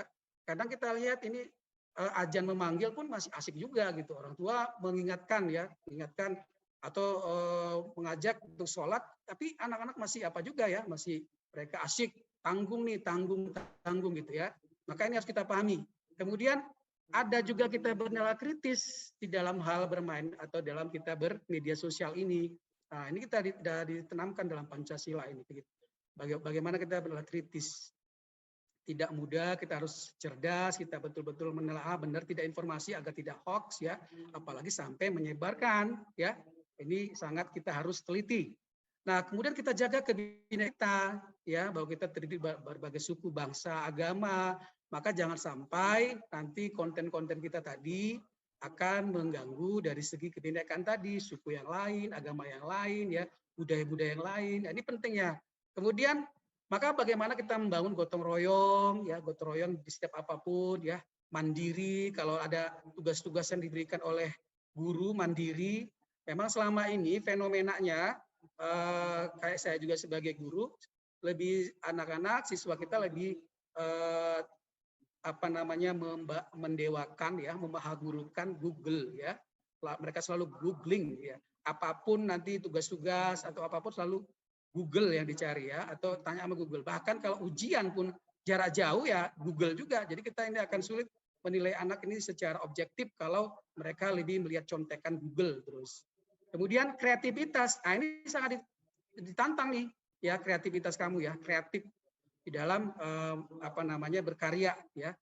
Nah, ini tadi sudah disinggung, tidak perlu lagi. Nah, ini ya, tadi sudah saya singgung bahwa hari begini kita harus berkarya, ya. Jadi kita jangan hanya sebagai penonton, kita hanya sebagai penikmat, tapi juga harus kita kreator, ya. Maka kalau dulu saya sampaikan, saya harus katakanlah berulang-ulang cerpen atau cerpen kita dikembalikan oleh tim redaksi majalah. Wah, saya nggak putus asa, saya terus memperbaiki dari segi bahasanya, dari segi redaksi, mungkin ada etika penulisan, struktur dan sebagainya. Maka sekarang kita sudah mulai ke sana dulu. Jadi dasar dulu kita menulis dulu, ya. Jangan kita lebih ke tingkat tinggi, misalnya mau nulis langsung ke postingan-postingan tanpa kontrol. Kadang-kadang jari kita ini nggak terkontrol nih. Saat kita emosi, marah-marah, jari pun ikut bermain, gitu, ya. Itu kan sesuaikan dengan perasaan kita, gitu, sesuaikan dengan emosional kita misalnya. Maka kalau kita menulis secara secara manual dulu, misalnya kita ketik dulu di laptop, ya, kita buat konsep-konsep dan sebagainya, maka ini akan ada nanti semacam kontrolnya di situ.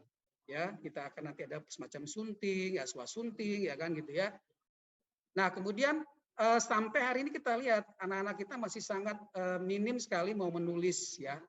Saya sering sekali mengisi pelatihan menulis, tidak hanya siswa pelajar tapi juga guru-guru juga enggan atau malas menulis gitu. Saya katakan menulis, padahal menulis itu asik aja gitu.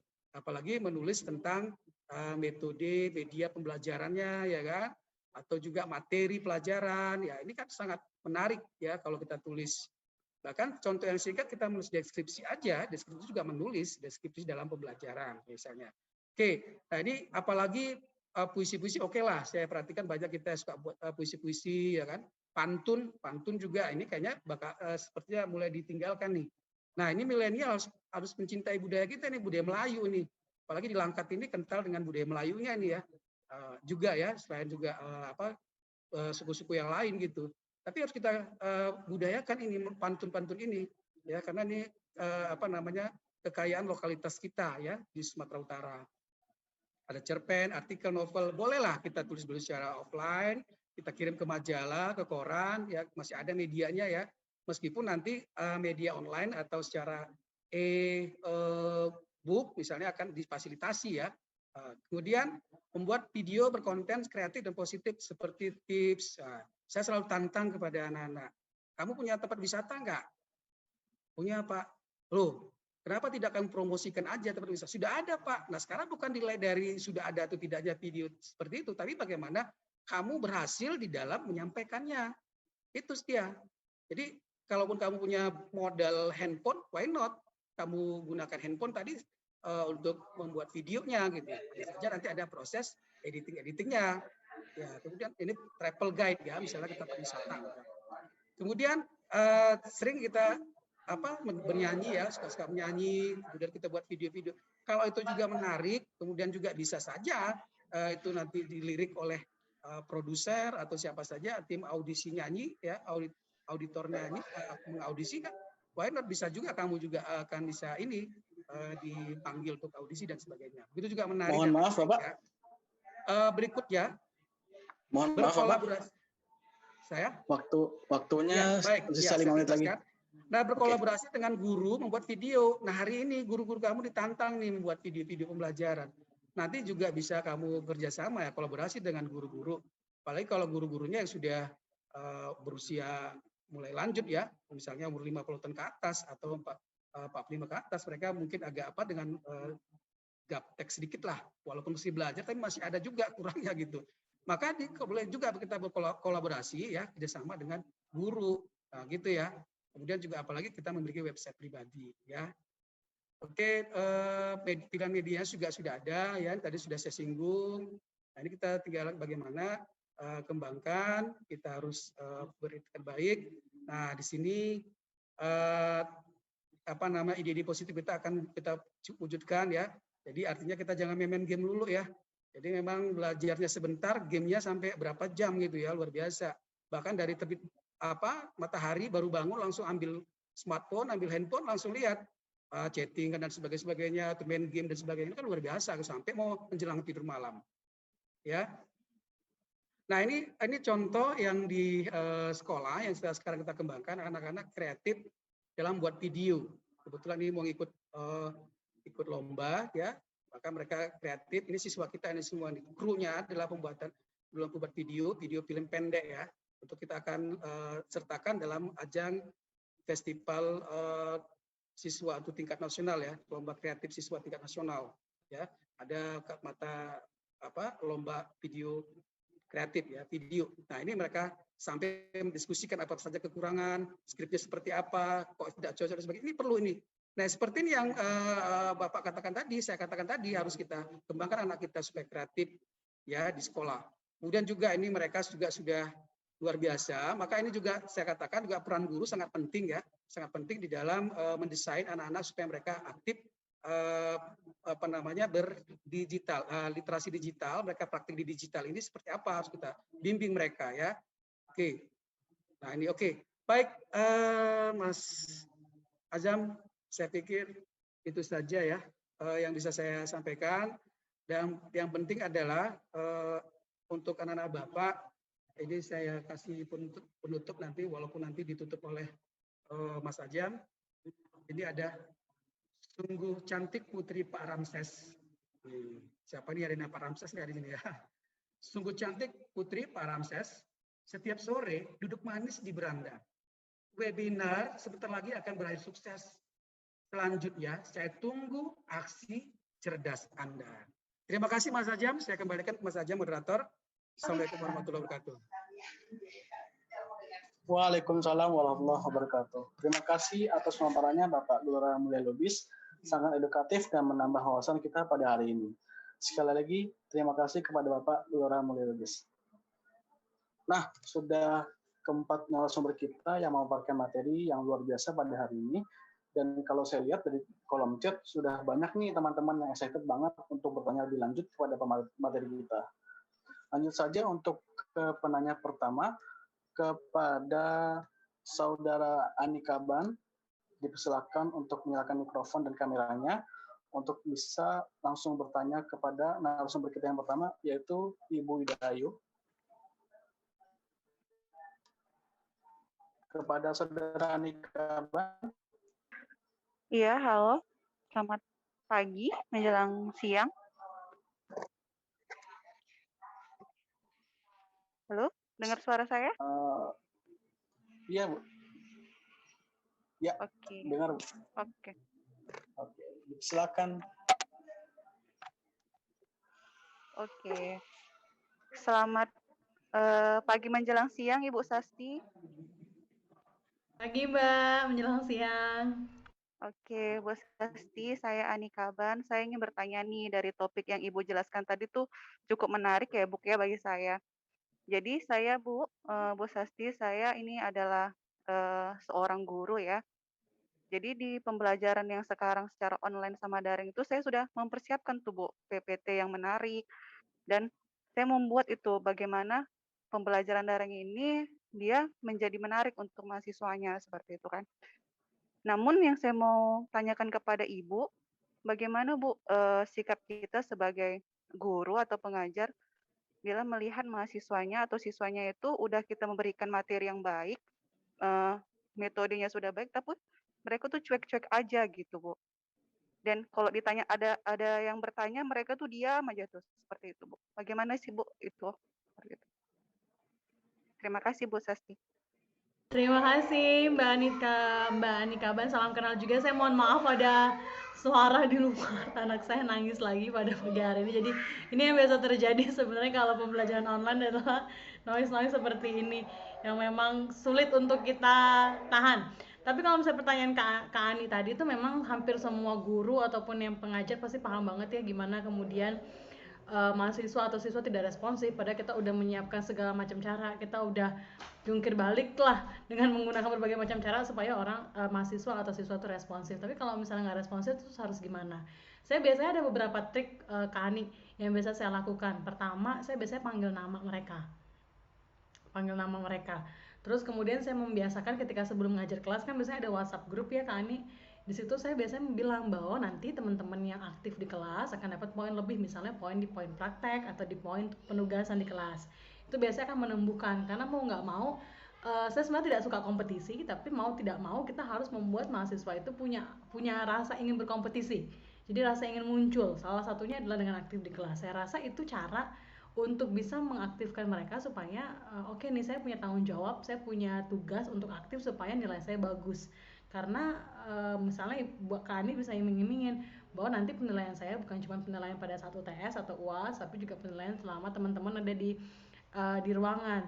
Nah, cara berikutnya menciptakan ekosistem seperti itu. Kalau di kampus saya, akhirnya setelah jalan semester ketiga nih kita perjalanan kuliah online, itu dibuatkan peraturan bahwa siapapun yang tidak mengaktifkan kamera atau tidak menjawab selama sesi itu akan dianggapkan tidak ada absen. jadi akhirnya pakai cara seperti itu, bahwa nggak dianggap absen walaupun mereka hadir di kelas, namanya ada tapi kemudian tidak respon, tidak buka kamera, dianggap tidak absen. Jadi menurut saya bisa pakai cara itu sih Bu, punishment and rewards gitu. Kalau rewardsnya ternyata tidak cukup baik, bisa encouraging mereka untuk mau aktif, ya kita mau tidak mau mengeluarkan punishment. Jadi gitu sih Bu. Mudah-mudahan menjawab ya Kak Ani. Mudah-mudahan selalu semangat ngajarnya. Terima kasih banyak.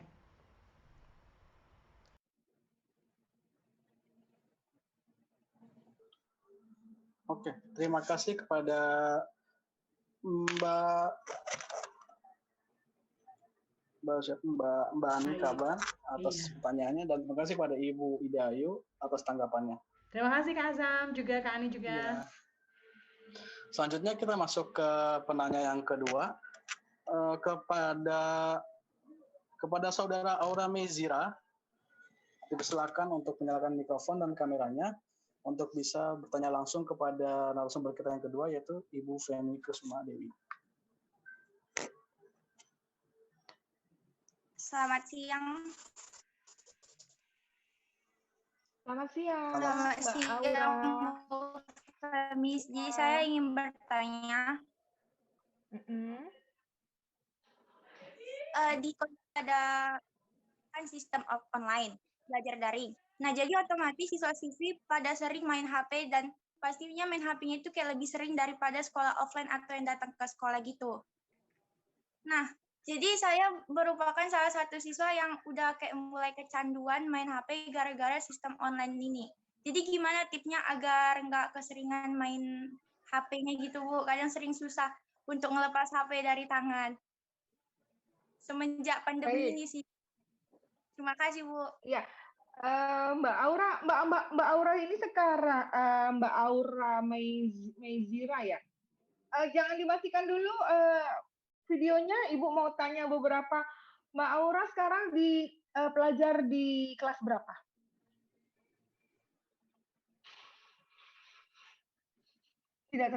Mungkin masih mute-nya, masih di mute mungkin.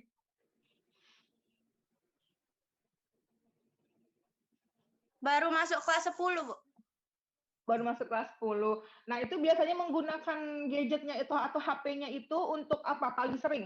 Atau untuk melihat YouTube atau hiburan di TikTok, atau membuat konten, atau bermain media sosial, atau main game? Atau apa biasanya? Paling sering sosmed sih. Kayak WA, IG, paling TikTok. Sering sosmed. Paling sering ya. Kemudian merasa lebih candunya kemana? Candunya ke gadget atau senang membuka situs-situs tertentu begitu?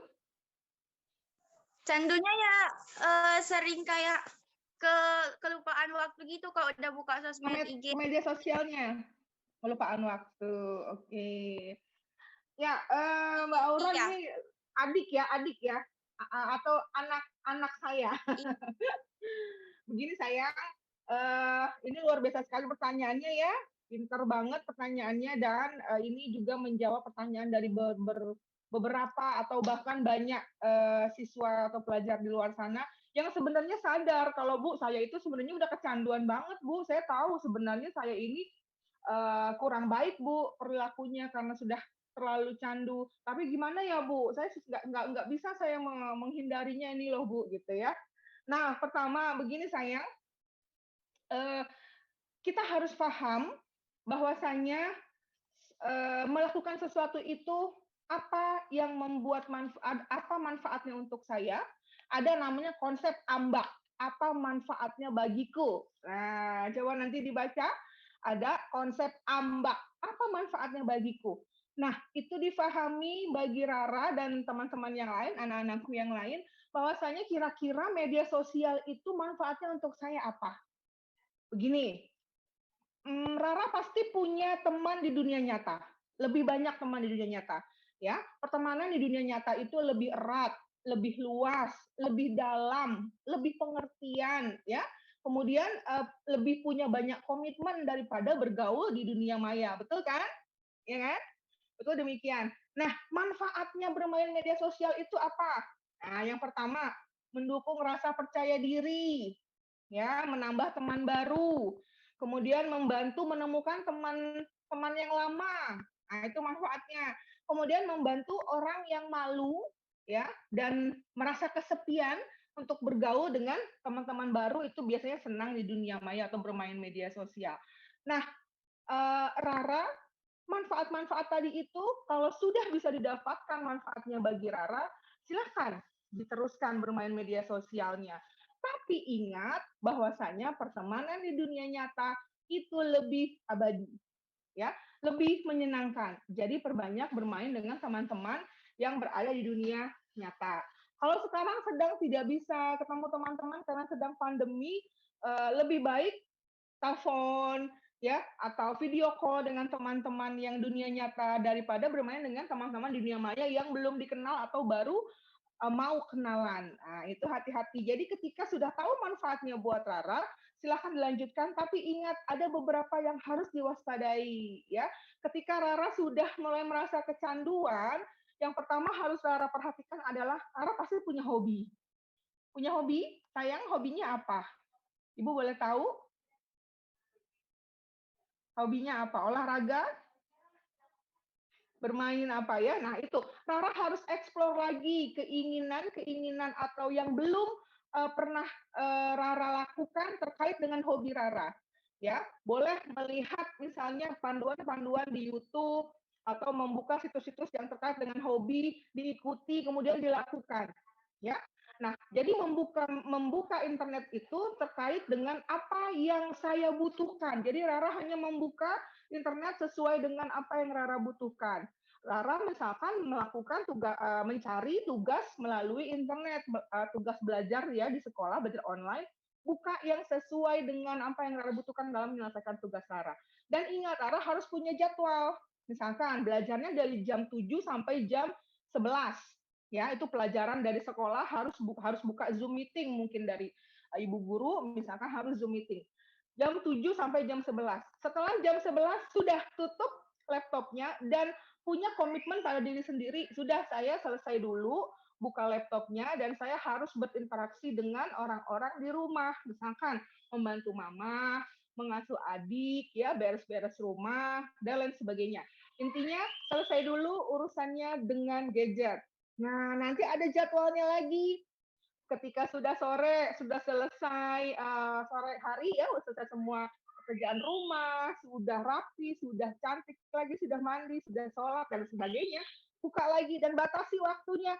Saya main media sosial, mau menyapa teman-teman dunia maya dengan konten saya yang kreatif, yang bagus, yang positif, ya saya posting. Oke, 1 jam saja. Nah, ini artinya Rara punya jadwal dan harus Rara sepakati sendiri jadwalnya, komitmen pada diri sendiri. Ya. Nah, itu aja. Nah, kemudian itu tadi eksplor lagi hobi-hobi Rara yang baru, ya. Misalkan sekarang banyak di rumah banyak berkebun, di rumah punya ada halaman sedikit, bisa coba-coba tanaman hidroponik atau aquaponik bisa dicoba. Terserah pokoknya itu hobinya Rara apa. Nah, itu juga perlu komitmen, ya. Sekali lagi, ambil manfaatnya yang baik di media sosial. Nah, ketika manfaatnya sudah dirasakan, teruskan, tapi ingat ada batas-batas yang harus diwaspadai. Jangan mengakses situs yang membuat kamu ketagihan, ya. Nah, itu bahaya. Nah, nanti mungkin juga harus dipahami oleh orang tua. Rara mungkin nanti di rumah ada mama, ada papa, harus banyak komunikasi dengan mama papa. Jadi harus dekat dengan mamanya, harus sering cerita. Mah, di dunia maya tadi di Facebook Rara bilang, Rara punya teman begini. Bolehkah seperti itu, Mah? Pokoknya harus sering komunikasi dengan orang tua. Begitu ya. Jadi jangan disimpan sendiri informasi yang kamu dapat, harus sering di-share ke orang tua tentang baik atau tidaknya untuk kamu. Begitu ya sayang ya. Ya. Terus kreatif ya. Kemudian selamat menjalankan lagi, ini sudah masuk ajaran baru ya, sekolahnya sudah mulai masuk lagi, selamat belajar. Oke, terima kasih Rara ya. Terima kasih untuk Mas Azam kesempatan yang diberikan. Baik, terima kasih kepada Saudara Aura Mezia atas pertanyaannya dan terima kasih kepada Ibu Femi Kesuma atas tanggapannya. Baik, lanjut ke penanya ketiga. Kepada Saudara Susilo Sudarman, dipersilakan untuk menyalakan mikrofon dan kameranya untuk bisa bertanya langsung kepada narasumber kita yang ketiga, yaitu Gokman Sianturi. Bapak Gokman Sianturi. Halo, Bapak Susilo Sudarman.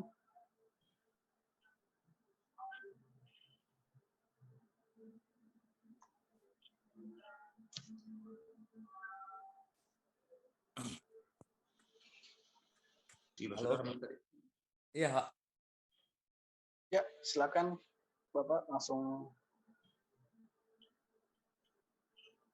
Oke, pertanyaan saya sama seperti yang tadi, bahwasanya di dalam literasi digital ini kan banyak kendala-kendalanya, bukan hanya untuk ke anaknya, lingkungan sekitar juga. Jadi pandangan saya, apalagi sekarang kan zamannya pemerintah udah menggelontorkan program Pancasila itu Pak, kurikulum merdeka juga ya kan, untuk siswa dan mahasiswa juga. Jadi solusi selain PJJ, apalah Pak kira-kira konkretnya solusi dari PJJ itu? Karena PJJ kan pembelajaran jarak jauh ini kan memang punya kelemahan dan kelebihan. Kalau menurut pendapat saya juga sebagai seorang guru, kebanyakan kelemahannya. Namun kondisinya memang ini pandemik, mau berbuat apa lagi? Jadi selaku Bapak pembuat keputusan di sekolah kan gitu, kebijakan.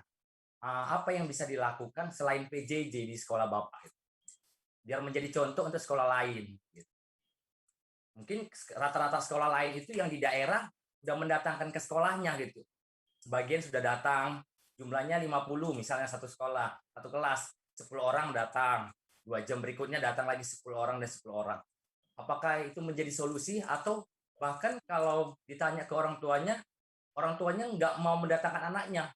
Karena apa? COVID makin banyak, lebih bagus PJJ saja. Jadi kan seperti apa ya, serba salah ini kebijakan dari sekolah ini. Apakah sekolah mau bertanggung jawab ketika anak saya kena COVID nanti di sini? Satu sisi, ya ini kan kita sudah mengikuti keprotokoleran yang dianjurkan oleh pemerintah, jadi nggak usah khawatir Pak. Yang dihadirkan juga nggak semua orang. Jadi itulah mungkin salah satu yang saya lihat di daerah. Tapi kalau di kota belum kayak. Gimana menurut pandangan Bapak? Ya, terima kasih kepada Bapak Susilo Sudarman. Ya Pak. Sebagai seorang guru juga Pak ya. Ya Pak. Ya, terima kasih Pak Susilo. Saya pikir suatu pandangan yang sangat bagus terkait situasi kondisi pembelajaran jarak jauh ini. Saya sependapat dengan Pak Susilo Sudarman. Di samping banyak hikmah dan manfaat pembelajaran jarak jauh secara online atau daring itu, saya sependapat memang banyak dampaknya dan kelemahannya seperti yang kami sampaikan tadi, baik metodologinya, membutuhkan kontrol diri juga banyak gangguan, yang jaringan juga fasilitasnya juga tidak semua peserta didik memiliki laptop dan bahkan handphone, banyak kendala-kendalanya. Dan Bapak sampaikan tadi justru lebih banyak kelemahannya. Setuju Pak. Saya sependapat apapun metodologinya, caranya dengan pembelajaran jarak jauh ini yang terbaik adalah pembelajaran tatap muka. Tetapi karena kondisi situasi pandemi ini yang belum reda dan bahkan cenderung meningkat di negara kita, sehingga pemerintah memberlakukan PPKM, pemberlakuan pembatasan kegiatan masyarakat bahkan darurat gitu. Mudah-mudahan ke depan ini situasi ini dapat mereda. Terkait kondisi bagaimana kebijakan di sekolah, Pak Susilo Sudarman, pada prinsipnya ada perintah dari Dinas Pendidikan di awal tahun pelajaran itu, apakah sekolah sudah siap melakukan pembelajaran tatap muka. Jadi kita jawab, pada prinsipnya kita siap untuk melaksanakan dengan segala protokol kesehatan yang ketat, kita sediakan, kemudian guru-guru sudah hampir 90% melakukan vaksinasi pertama dan kedua, lalu ke depan ketika instruksi pembelajaran tatap muka belum ada dari pemerintah, seperti apa kebijakan? Memang Pak Susilo Sudarman, ini dilema Bapak. Jadi ketika kita ini coba berinteraksi dengan orang tua, berkomunikasi, mencoba, memang sebagian besar setuju dengan pembelajaran tatap muka yang terbatas. Tapi sisi lain banyak orang tua tidak berani. Pak, yang menyatakan, Pak, ilmu itu memang penting, tapi kesehatan anak saya lebih penting. Nah, ini jadi kendala Pak Susilo Sudarman. Di satu sisi berharap sebetulnya ada instruksi daripada pemerintah kita melakukan pembelajaran tatap muka dengan terbatas begitu. Jadi kalau untuk melakukan pembelajaran tatap muka khususnya di sekolah yang saya pimpin, kita belum berani Pak Susilo Sudarman. Hanya saja tanggal 21 lewat rapat awal tahun pelajaran secara virtual Zoom meeting, kita sampaikan kepada guru-guru kita supaya mencoba melakukan interaksi secara tatap muka dengan mengundang siswa. Misalnya 36 hanya maksimal 10 orang pada jadwal-jadwal tertentu, misalnya di luar roster pembelajaran daring, diundang anak-anak untuk berinteraksi, pengenalan, karena ada juga siswa yang tidak pernah sama sekali dalam 1 tahun ketemu dengan wali kelasnya. Jadi kita anjurkan wali kelas untuk menjadwalkan, mengagendakan pertemuan secara terbatas dengan siswanya untuk pengenalan kelasnya, untuk melengkapi administrasi kelas, dan interaksi berbagai persoalan barangkali yang dihadapi oleh siswa dapat secara langsung. Jadi ini sudah kita siapkan kepada guru-guru kita. Kita berharap Pak Susilo Sudarman, evaluasi pemerintah kita, Dinas Pendidikan Provinsi Sumatera Utara, untuk akhir Agustus, mencoba untuk mengkaji, mencoba ke September untuk melakukan pembelajaran tatap muka secara terbatas dengan ketat. Nah, demikian barangkali Pak Susilo Sudarman, saya memahami betul apa yang Bapak rasakan, kita sama-sama merasakan itu Bapak. Ya, semoga situasi ini itu yang menjadi alternatif pertama yang bisa kami lakukan. Kalau untuk guru mata pelajaran, kami sarankan memang supaya Zoom meeting itu atau Google Meet itu harus dilakukan sehingga ada interaksi langsung kepada siswa, jangan hanya dikirim materinya lewat WA saja. Begitu kira-kira Pak Susilo Sudarman. Terima kasih Pak. Baik, terima kasih kepada Bapak Susilo atas pertanyaannya dan terima kasih kepada Bapak Gukman Sianturi atas tanggapannya. Oke, kita lanjut ke pertanyaan yang terakhir kepada Saudara Sondang Purba. Dipersilakan untuk menyalakan mikrofon dan kameranya untuk bisa bertanya langsung kepada narasumber kita yang terakhir, Bapak Gelora Mulia Lubis. Silakan. Anak-anak kami ini. Anak-anak kami ini. Ya, lap, bagus. Nah, gitu. Terima kasih atas kesempatannya, Pak. Buang ke tong sampah. Buang. Bentar ya, Pak ya. Saya mau bertanya. Saya mau bertanya, adakah cara untuk meningkatkan literasi minat baca buat generasi muda, Pak? Dan langkah apa jika generasi muda mulai menurun minat baca mereka yang cenderung bermain game online, Pak? Pertanyaan untuk Pak Gelora, Pak. Terima kasih atas kesempatan.